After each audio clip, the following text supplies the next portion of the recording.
Крымско-татарские общественные организации выступили с инициативой обращения в ООН о признании действий Украины геноцидом крымско-татарского народа. Об этом стало известно в ходе пресс-конференции региональной общественной организации «Крым-Барлеге». Это уже второе обращение крымско-татарских общественников в ООН. 27 января текущего года состоялась презентация резолюции для ООН по соблюдению прав человека в Крыму с 91 по март 2014 года.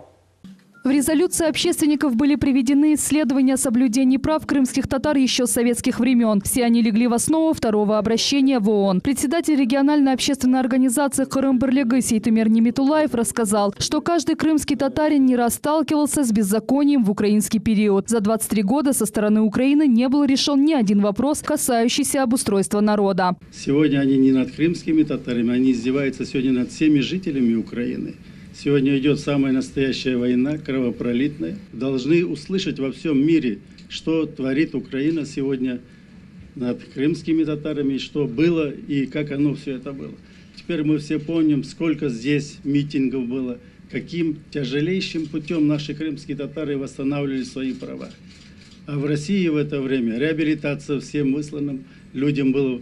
В то время, когда многонациональная страна Россия, все законы, какие есть, они не могли обойти крымских татар. Мы бы сегодня жили, и сегодня этих бы проблем, конечно, не было. Участники конференции рассказали, что крымских татар более 50 лет удерживали в местах депортации, всячески препятствовали возвращению на родину. Помимо этого, представители украинской власти десятилетиями сеяли вражду между различными национальностями и нарушали права коренного народа. Заместитель председателя общественного совета крымско-татарского народа Энвер Кантимир Умеров отметил, что недостаточно просто доказывать благополучие всех народов в Крыму, пора уже и рассказать международной общественности о геноциде крымских татар в украинский период. Поднять эти материалы с тем, чтобы показать, насколько, так сказать, Украина способствовала или препятствовала в течение 60 лет своего владения Крымом тому, чтобы на этой земле восстановилась справедливость в отношении крымских татар и граждан других национальностей, тоже депортированных из Крыма. Член Совета писателей Крыма и Общественного совета крымско-татарского народа Эскендер Умеров отметил, что обращение в ООН является попыткой донести многолетние отношения Украины к крымским татарам. Сегодня мы заявляем во всем мире, во весь мир и всем своим землякам, те, которые стараются очернить, мы в России, находясь, добьемся свои права. И уже мы видим плоды. И завтра она еще больше будет.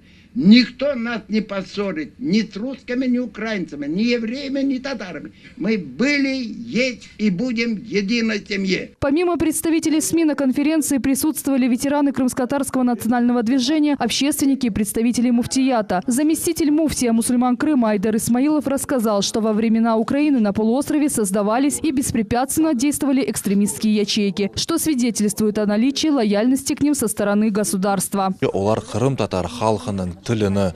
Они были созданы для подрыва идентичности крымско-татарского народа и уничтожения его духовных ценностей. Все эти организации провоцировали межнациональную вражду и вносили раскол в мусульманскую общину. Они создавали препятствия муфтияту. Их политика была направлена на разжигание межнациональной розни.